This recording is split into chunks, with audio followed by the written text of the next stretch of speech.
Welcome स्वागत नमस्कार, मैं हूं नकुल शर्मा और आप देख रहे हैं मेरे चैनल पर नकुल लाइव।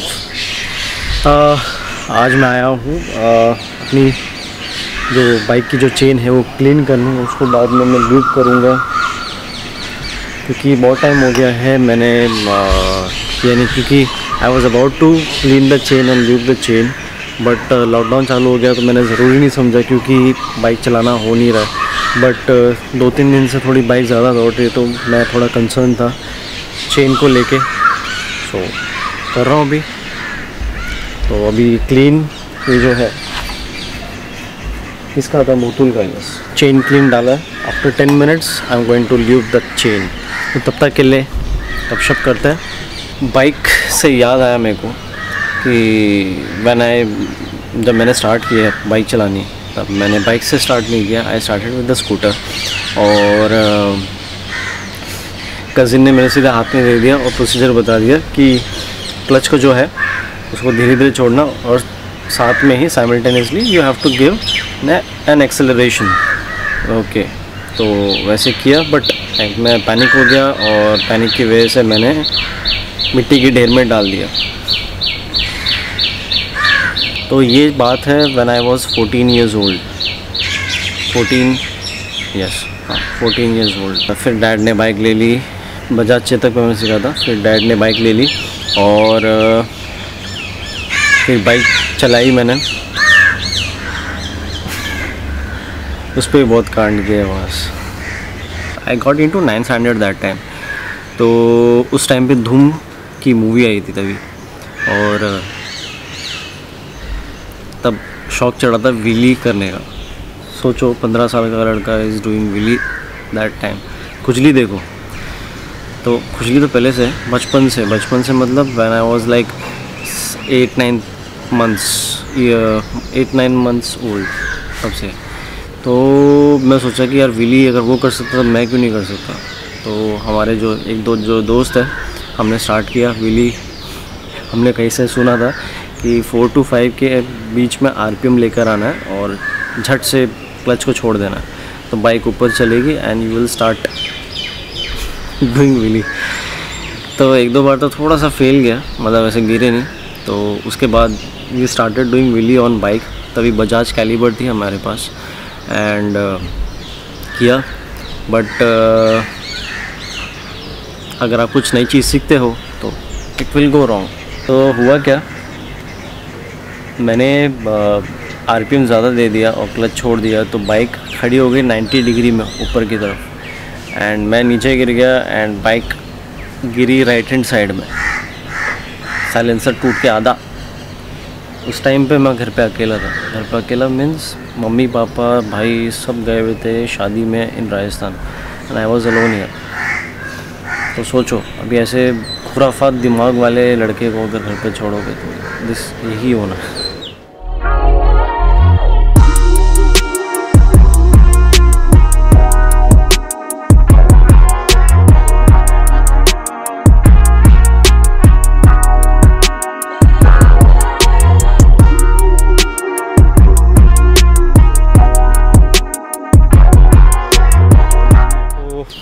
लूप हो गया, दिखा देता हूँ आपको how it looks when chains are lubricated properly। जो वेटनेस देख रहे हो ये बहुत ज़रूरी होता है चेन के लिए। Dry chain is very toxic to your bike. हर 600 किलोमीटर में इसको ल्यूब करना होता है, अदरवाइज़ अगर आप उसको लंबे समय तक अगर आप उसको ल्यूब नहीं करेंगे तो इसका जो चेन स्प्रॉकेट है इट विल गेट डैमेज और आवाज़ देना चालू हो जाएगा, एवरेज नहीं देगा, स्पीड कम हो जाएगी, पिकअप कम हो जाएगा, पूरी बाइक बैंड बजा सकता है सिर्फ एक चेन स्प्रॉकेट की वजह से। भुक्तभोगी हूँ, आप मत करना, मेरे से सीख लो। क्या होता है ना मालूम है कि जब मेरे पास बाइक थी मैं ज़्यादा मेंटेन नहीं कर पाता था क्योंकि मुझे नॉलेज ही नहीं थी। 15-16 उस टाइम पे ना नेट था ना कुछ था, तो पता ही नहीं कैसे मेंटेन करना। बिना इंजन ऑयल के बाइक चला रहे हैं और बोलते इंजन ऑयल ख़त्म हो गया फिर भी चलाए जा रहा है। इंजन ख़राब हो गया और पेट्रोल थोड़ा सा चल दी है, फिर उसका धक्का मारना पड़ रहा है, तो ये सब होता था। ट्रिपल सीट्स चला रहे हैं, तो वेरी इरेस्पॉन्सिबली बोलते हैं ना, मतलब इरेस्पॉन्सिबल नहीं बोलूँगा, उस टाइम का जो मज़ा है, जो टाइम था वो लिए हैं। रेडी, अभी बाइक मस्त चलेगी, अभी मक्खन जैसी। एक बाइक पे 3 जन आपने देखे होंगे, बराबर नॉर्मल इंसान। बट मैंने कॉलेज टाइम में 2007 इन माई 11th स्टैंडर्ड 6 लोगों को बिठाया था बाइक पे। एक टैंक पे मैं था, टैंक और सीट पे, उसके पीछे मेरा फ्रेंड रुस्तम, उसके पीछे एक आशीष करके एक और फ्रेंड था वो, और उसके बीच में संकेत, और फेलिक्स को जगह नहीं होती थी।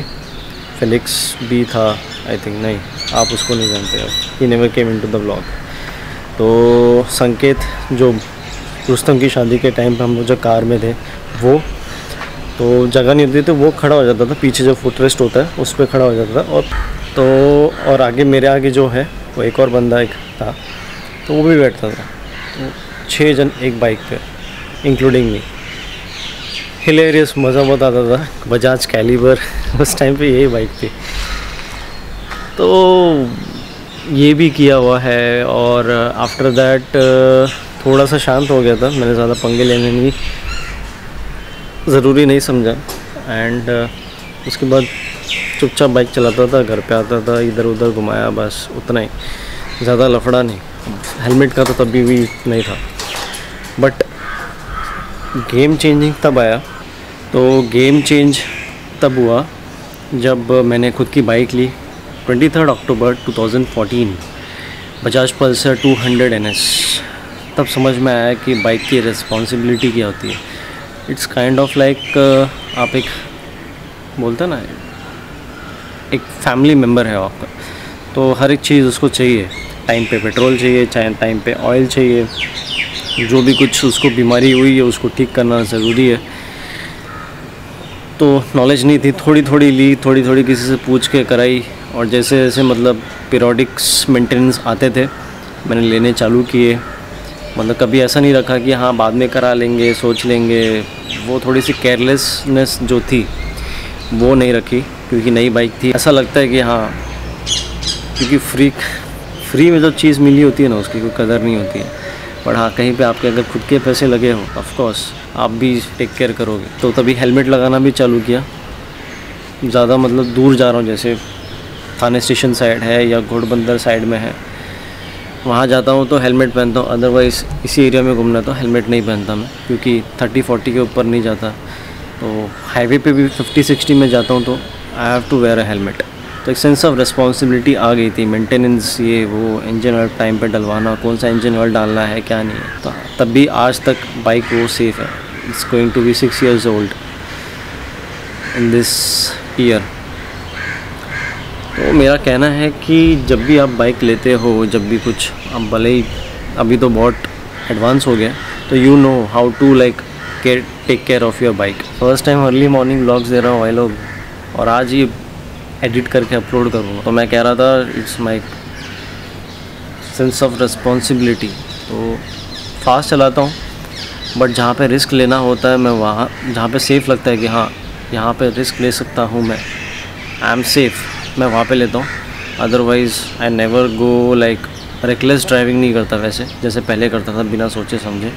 और प्रॉपर रूल्स फॉलो करता हूँ। अभी ज़ेब्रा क्रॉसिंग के पीछे खड़ा होना, ग्रीन सिग्नल पे निकलना, रेड सिग्नल पे रुकना, और ये कभी ध्यान में नहीं रहता लेफ़्ट या राइट, बट जब ध्यान में आता है तब I always overtake from the right hand side of the vehicle.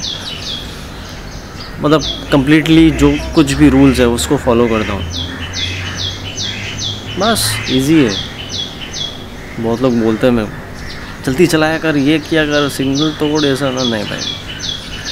अभी भाई अपने को आ गया रिस्पॉन्सिबिलिटी। अगर मैं करूँगा तो मेरे को देख के शायद कोई और भी करे, मे बी। तो yes, I think in that way.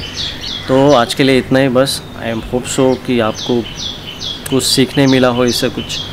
Last 2 week से मैं आपको मे बी आपको हंसा रहा हूँ, आगे भी हंसाता रहूँगा। तो इस टाइम मैं व्लॉग लेकर आया। Maybe next time I am getting something different genre अलग होगा, व्लॉग भी नहीं होगा। इस बार इसलिए व्लॉग दिया कि काफ़ी टाइम बाद मैंने व्लॉग किया ही नहीं था, और तो सोचा कि इस बार मैं व्लॉग दे दूँ। तो तब तक के लिए टाटा, बाय बाय, अस्ता ला विस्ता, आदियोस, सायोनारा, दसवीं दानिया, खुदा हाफिज़, शब्बा खैर।